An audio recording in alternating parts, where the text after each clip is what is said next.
Hey guys, welcome to Six Girls Budgets. I'm Beth, and today we're going to finish up our Storytime Savings collab. So let's get started. Guys, welcome back. It's been a little bit of time. We've been really sick for February, so I definitely apologize since I missed like 2 videos in this collab, but the sickness has just been ongoing. So we do have about $14 or so, and we have 1 scratch left on this Storytime savings scratch off that we are doing the collab with Trina at Hippies, Puppies, and Kittens Budget, Blessed Budgets by Abigail, The Still Trying Mama, Lisa Grateful Me, Six Girls Budgets, which is me, Amy by Nature, and Pippa's Aunt. So please be sure to check them out, guys. Let's go ahead and get this one last scratch done. And my question is, the year has just started. It is now March. So what has been... We have $10 here. What has been your happiest and or worst day or even week or month of the year so far since January 1st? I would have to say mine has been February for being a happy one as well as one of the saddest. So unfortunately, you know, I suffer from depression, and with all of 5, 6, 7, 8, 9, 10. With everything going on, and we were kind of stuck inside of our house all winter, and in February we just got hit with snowstorm after snowstorm. It just, you know, depression hit me hard for this month, and so it just kind of became a really hard month for me. I did have a lot of fun though doing our Storytime savings. I did have a lot of fun doing Storytime savings and hearing everybody's different kind of stories and seeing all of your guys' replies down below. It's been absolutely fantastic. I have not been able to have a chance to reply to everybody, but I've seen some really amazing things on there.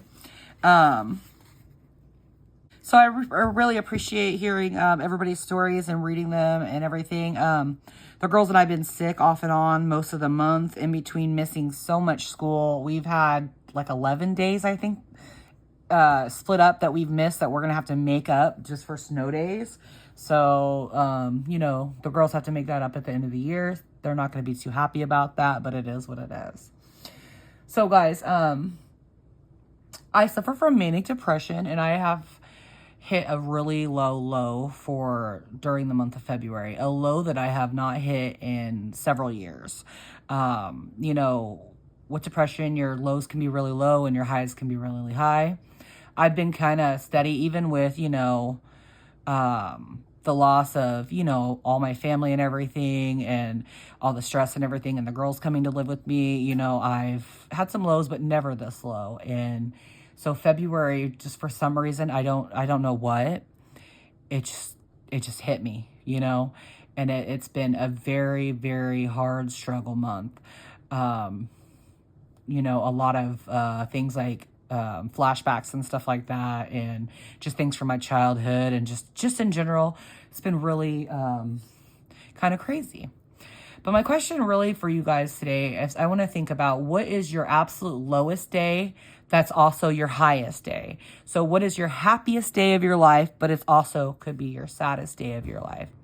So I thought a lot about this, and I think that my most happiest, most saddest day is the day that I adopted the girls, because it just made me intensely happy, you know, that they're going to be my children. I've always wanted children, but it was absolutely the most saddest day for me, because I think that was one of the first days that it really hit me that my family is gone, you know, my little brother and his wife, and, you know, they're not coming back, you know, and I'm left with this huge responsibility. And that was, you know, extremely sad for me, but it made me happy as well, you know, because I get to take on this responsibility. I get to raise these kids and get to have the opportunity to tell them about their dad and tell them about their family and stuff. So I want you to think about that. What is your most happiest yet saddest day that you can think of? Think about your whole entire life, because, you know, growing up, I would always said that, you know, like when my parents passed away, or like, you know, when I officially got divorced or officially separated, or, you know, when my husband cheated on me, that kind of thing. And that life has a way of throwing you curveballs. It really does. And That's why I want to tell you, if you're ever at that low, there's always something, you know. It's not always going to be the lowest you're going to go, and it's not always going to be the highest that you're going to go. God works in mysterious ways, and he puts you in that situation for you to learn from it.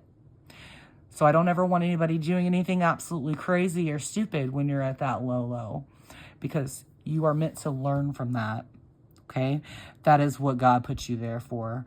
Because without that low that you're facing right now, sometime later on in life, you may help somebody else through the lowest point of their life. And you may be the one that is there for them, and you don't even know it. So I've had several lows in my life.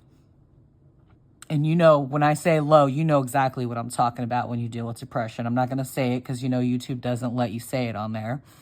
But I've been at that point before. Not this month, but I've been before at that point. And let me tell you something. The simplest, most craziest thing in the world saved me. And I was lying on a floor, and it was going to be the end, guys. I'm not even kidding you. And this was several years ago. And I just felt like my whole life was ending. You know what I mean? Like, my relationship was over. I didn't really have much of a relationship with my family. You know, everything with my husband that was going on. And I just couldn't get up off that floor.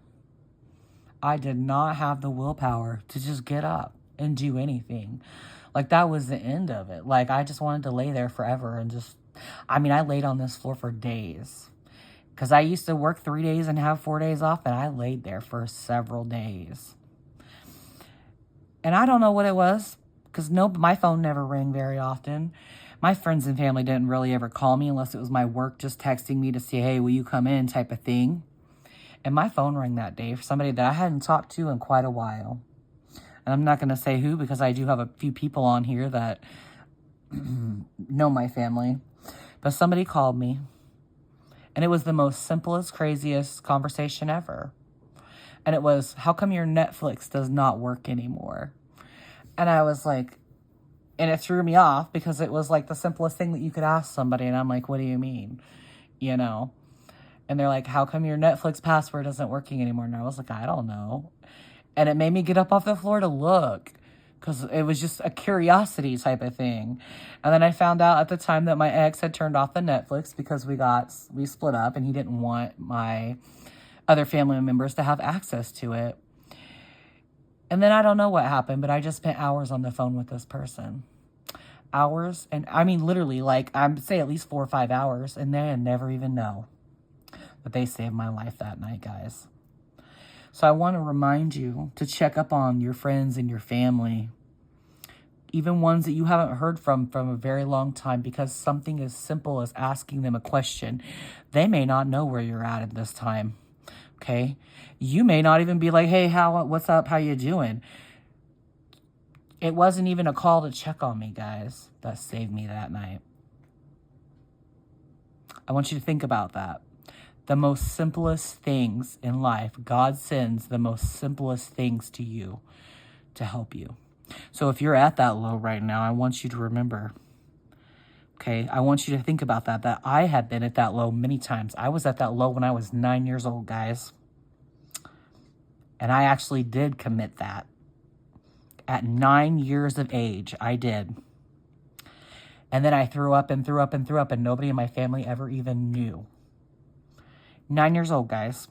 I want you to think about that. I want you to look at your children who are crying because somebody's bullying them in school, or because you just yelled at them that day, right? And I want you to think about that. 9 years old. And then again when I was 12. And then again when I was 13. And then again when I was 16. And I am still here by God's grace, because I threw up. God made me throw up. Like, you know exactly what I'm saying. God made me throw up, like, without anything. And there's no telling that maybe later on in life I'll have long-term effects from something like that. But God saved my life many, many, many times over. And I have no idea how in the world that I am still here. But I really, really believe that he left me on this earth to take care of these children. Because there is no way I would have ever made it that far. And I made it so far that one day I just walked into a doctor's. I wasn't even my doctor, guys. Like, it was after this day that I told you with the Netflix, and this was several years ago. It wasn't even my doctor. It was like a doctor at the hospital. And I just walked in there and I was just like, I need your help. And I was like, I don't want to be admitted to the hospital. I was like, I don't want to be a crazy person. I said, I just need to talk to somebody. And this was just a regular doctor, not even a psychologist or nothing. This lady just sat me down and she just let me talk to her. Just randomly in the middle of the day. I'm not even kidding you. I just walked into a doctor's office. How crazy is that? And then after several hours of talking, she made some recommendations for me. And then she gave me some medication. And then I came back and seen her again. And she wasn't even a therapist, guys. She was just like a primary care doctor that worked at the hospital. And I literally just walked up there and just said, can I talk to you? I just need your help. People reach out in mysterious ways that you will never believe. And some don't ever reach out at all. I want you to think about that. I want you to think about your children and what they're going through. Because, I think about it sometimes too. I'm like, God, everybody gets bullied. I got bullied growing up. So what? Get over it. Man, everybody takes it differently. They really do. You don't know also what else is going on in that kid's life. You don't know, he could have got bullied at school, then came home and his dad yelled at him for not cleaning his room. And then his mom yelled at him for not doing his chores, and then they're just so absolutely overwhelmed. So I want you to think about that when you look at your children, that a 9-year-old was at that point. If you ever need to reach out to somebody, I am always here. You can always email me at sixgirlsbudgets@gmail.com, and I'd be happy to speak with you all night. I'd be happy to point you in any kind of resources that you need in your area and help you in any way that I could possibly do. But I want you to know that there are people out there, and people do love you, and people do care about you. And I want to remind you, whether you're religious, whether you believe in God, Buddha, or whoever, okay? But I'm going to tell you, a bottle of pills, more than once in my life, the entire thing, when I was a child, and somehow God just made me throw up. Random. I went and laid down in my bed afterwards, if you know what I mean. Okay? And I got up in the middle of the night throwing up. More than once in my life. And that is by the grace of God, because I never even told my family. So God wants you here for a reason. And I want you to think about that. And if you have nothing else to hold on to, you always got God. And I don't care, like I said, I don't care what your religion is.